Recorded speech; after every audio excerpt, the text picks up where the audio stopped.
Cuando observo cómo Estados Unidos ha abordado Venezuela durante las últimas 2 décadas, lo que veo es un viejo manual desgastado chocando de frente con una realidad completamente diferente, una realidad que Washington simplemente se rehúsa a reconocer. Dentro del Beltway de Washington todavía existe esta creencia obstinada, casi religiosa, de que el cambio de régimen es básicamente una operación de enchufar y jugar, una fórmula mágica que funciona en todas partes si simplemente tienes suficiente voluntad política. Aplicas la misma plantilla a Panamá en 1989, Irak en 2003, Libia en 2011 y debería funcionar nuevamente. El manual es simple: estrangulas el país económicamente con sanciones brutales, pintas al líder como un villano de caricatura, unges a un exiliado fotogénico como el verdadero presidente legítimo, agasajas a los oligarcas locales con promesas de privilegios restaurados y si todo falla, envías mercenarios o amenazas con invasión directa, todo envuelto en el lenguaje noble de la democracia y los derechos humanos. La premisa no expresada siempre ha sido que la nación objetivo es pequeña, aislada, sin amigos influyentes y demasiado débil para defenderse contra el poder estadounidense. Ese modelo mental moldeó cada movimiento hacia Caracas durante décadas. El único problema fundamental: Venezuela nunca leyó ese guión y cuando lo leyó decidió hacer exactamente lo contrario. Primero, esto no es Panamá ni Granada. Venezuela es un país grande y complejo, con junglas más espesas que cualquier cosa en América Central, cadenas montañosas que engullen ejércitos enteros y un ejército que ha estado planeando deliberadamente un enfrentamiento defensivo con Estados Unidos desde principios de los años 2000. Justo después del fallido golpe de 2002 contra Hugo Chávez, un golpe que disfrutó al menos de aliento estadounidense tácito, Chávez y su círculo íntimo dejaron de pretender que el choque era hipotético. Lo trataron como el primer disparo de una guerra larga que podría durar décadas. Desde un punto de vista realista y estratégico, ese momento único le dio a Venezuela algo absolutamente invaluable: motivo y tiempo. Motivo para convertir todo el Estado en una fortaleza defensiva y más de 20 años de tiempo para hacerlo realmente. Segundo, el vecindario regional no se parece en nada a cómo era durante la Guerra Fría. Cuando Estados Unidos invadió Panamá en 1989, ninguna gran potencia levantaría un dedo. Hoy Venezuela se sienta dentro de una red compleja de alianzas estratégicas con Rusia, con Irán e indirectamente con China, creando un triángulo de apoyo que hace imposible cualquier aislamiento total. Sistemas de defensa aérea S-300 y S-400 avanzados, cazas Su-30 con capacidades multirol formidables, misiles antibuque costeros de generaciones recientes, tácticas de lanchas rápidas iraníes con décadas de refinamiento. Nada de esto es teórico o decorativo. Un movimiento militar contra Venezuela no sería un ataque punitivo de fin de semana, sería una campaña de alta intensidad contra un país diseñado específicamente para infligir daño. Tercero, mira el historial de intentos fallidos. El golpe de 2002 colapsó en solo 48 horas. El espectáculo de la presidencia provisional de Guaidó en 2019, completo con reconocimiento sincronizado por 50 gobiernos occidentales y coronación mediática de pared a pared, terminó con Guaidó completamente irrelevante y el ejército sin cambiar jamás su lealtad.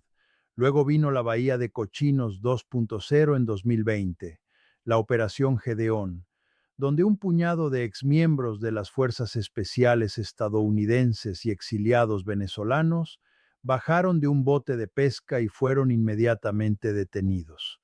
Los videos de mercenarios en ropa interior se volvieron virales globalmente. Cada fracaso no debilitó al gobierno, por el contrario, le enseñó exactamente qué purgar de sus instituciones y cuán en serio tomarse la contrainteligencia. Cuarto, Estados Unidos ya no disfruta del aura de invencibilidad militar que llevaba en los años 90. La misma clase política que habla despreocupadamente sobre arreglar Venezuela acaba de pasar 20 años y varios billones de dólares sin lograr pacificar a pastores afganos y en este momento no puede detener a rebeldes hutíes en chanclas de cerrar el Mar Rojo. Cuando no puedes imponer tu voluntad sobre algunos de los luchadores más pobres de la tierra, la noción de que vas a aplastar un país grande, rico en petróleo, con defensas aéreas rusas de clase mundial, comienza a parecer no estrategia, sino delirio puro. Junta todo eso y la conclusión es brutalmente simple. El paquete clásico de cambio de régimen estadounidense ha tropezado con barreras estructurales duras que Washington se niega a reconocer. Venezuela tuvo décadas completas para prepararse defensivamente. Rusia e Irán tenían todos los incentivos para ayudar y cada golpe fallido solo reforzó la mentalidad de fortaleza en Caracas. El viejo manual todavía está en los escritorios en Langley y el Departamento de Estado, pero el mundo en el que funcionaba ha desaparecido completamente. Cuando los estadounidenses hablan de Venezuela, la conversación casi siempre se mantiene en los eslóganes, restaurar la democracia, derechos humanos. Pero si rascas el pulido moral, aparece una imagen mucho más fría y transaccional. La obsesión de Washington con Venezuela nunca ha sido realmente sobre ideología, es crudo. Petróleo, colateral financiero y la supervivencia de un orden financiero occidental adicto a controlar los recursos naturales de otras personas. Venezuela se sienta sobre las mayores reservas probadas de petróleo del planeta, más grandes que Arabia Saudita. Eso no es solo barriles en el suelo, es una montaña de colateral financiero potencial. En un mundo ahogado en deuda insostenible, donde los bancos globales se han apalancado al borde de la perdición total, el petróleo controlado soberanamente es uno de los pocos activos lo suficientemente grandes para respaldar cientos de miles de millones en préstamos y derivados. Wall Street no necesita comprar crudo venezolano en el mercado abierto. Lo que desesperadamente necesitan es poner sus manos corporativas en el petróleo, aún en el suelo, para poder ser prendado como colateral, titulizado en derivados complejos y usado para mantener una pirámide de crédito global sobreapalancada de volcarse en colapso total. Por eso las figuras de oposición respaldadas por Occidente, como María Corina Machado, prometen privatizar completamente PDVSA y abrir el sector petrolero a corporaciones como ExxonMobil y Chevron. Esos no son eslóganes de campaña nacidos de pasión democrática, son hojas de términos financieros, el plan de negocios para convertir la riqueza subterránea de Venezuela en el salvamento de colateral que un sistema financiero occidental sobreapalancado necesita desesperadamente. Las sanciones también solo tienen sentido a través de esta lente. La historia oficial es que castigan el autoritarismo, la historia más verdadera es que están diseñadas para detonar la economía tan completamente que el gobierno se colapsa o acepta vender la plata de la familia a precios de fuego. Pero el plan fracasó espectacularmente. En lugar de plegarse, Venezuela se pasó a una economía de guerra. Irán comenzó a enviar petroleros tanque y técnicos, Rusia abrió canales financieros paralelos, China aceleró masivamente los acuerdos de préstamos por petróleo en yuanes. La presión que pretendía aislar a Caracas terminó soldándola más fuertemente al bloque multipolar emergente.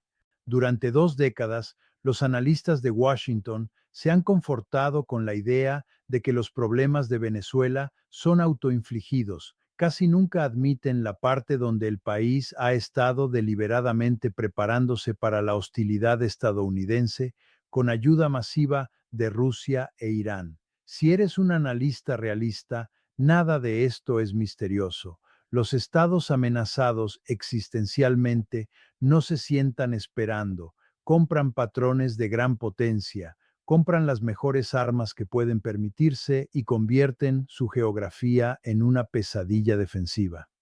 Caracas hizo los tres perfectamente y Moscú y Teherán escribieron los cheques que lo hicieron posible. La relación estratégica comenzó en el momento exacto en que Chávez miró las ruinas del golpe de 2002 y concluyó correctamente que Washington nunca aceptaría un gobierno nacionalista de recursos independiente a solo 90 minutos de Miami.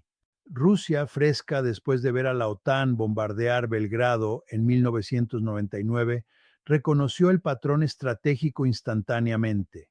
Ayudar a Venezuela no fue altruismo, fue defensa hacia adelante contra el mismo modelo probado en Irak, Libia y Siria. Lo que siguió fue una de las acumulaciones militares más consecuentes jamás vistas en el hemisferio occidental.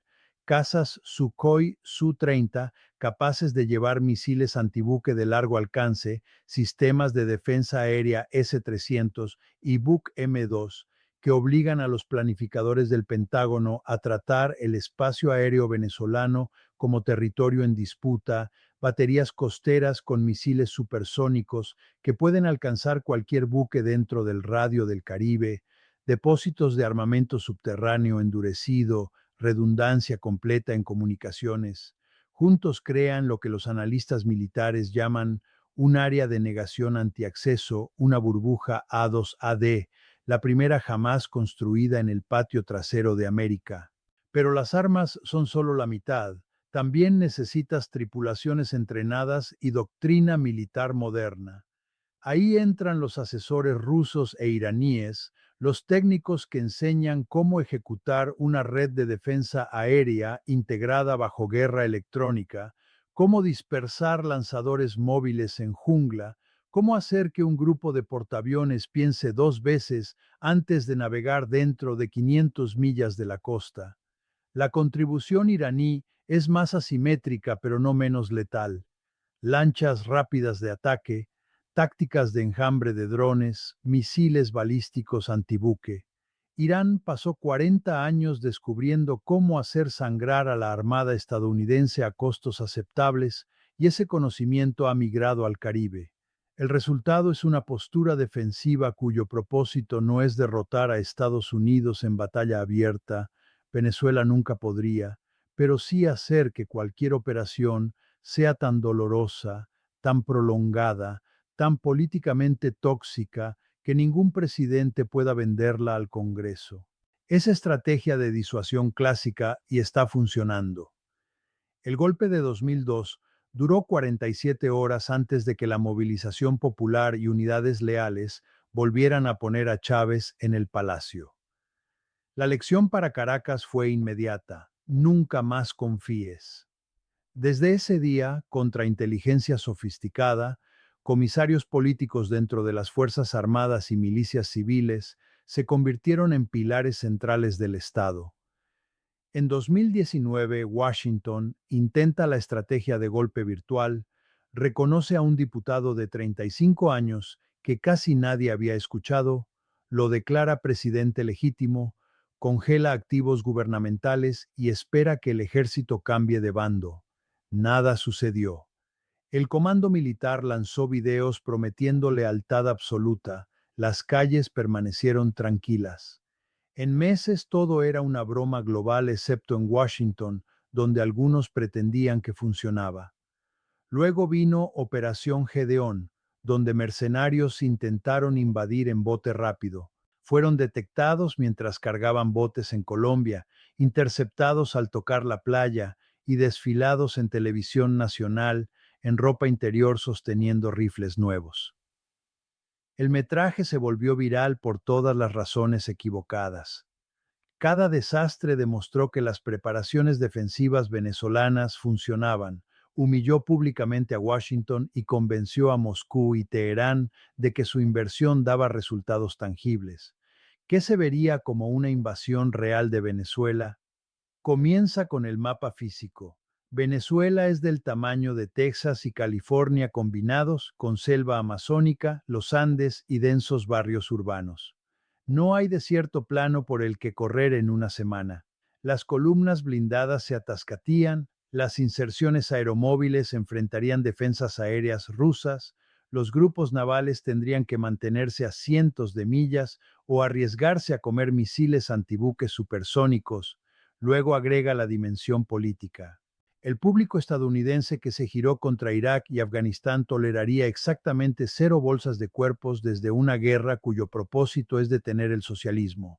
Hunde un destructor o pierde un escuadrón de F-35 en televisión global y el contragolpe político sería inmediato. ¿Y para qué?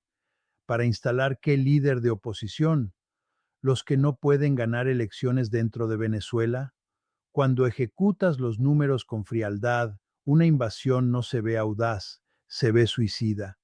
Tomaría movilización a nivel de Segunda Guerra Mundial, cientos de miles de tropas, miles de bajas americanas, billones de dólares que no tenemos, años de ocupación contra una población que ha sido dicha durante 2 décadas que los gringos vienen.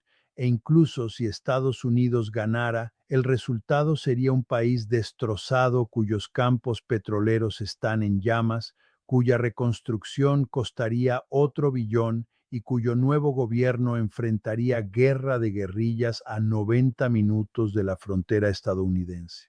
La ecuación costo-beneficio es tan desequilibrada que ningún líder cuerdo apretará el gatillo. La disuasión ya tuvo éxito. La era del cambio de régimen barato y sin consecuencias en la esfera tradicional de influencia estadounidense ha terminado definitivamente.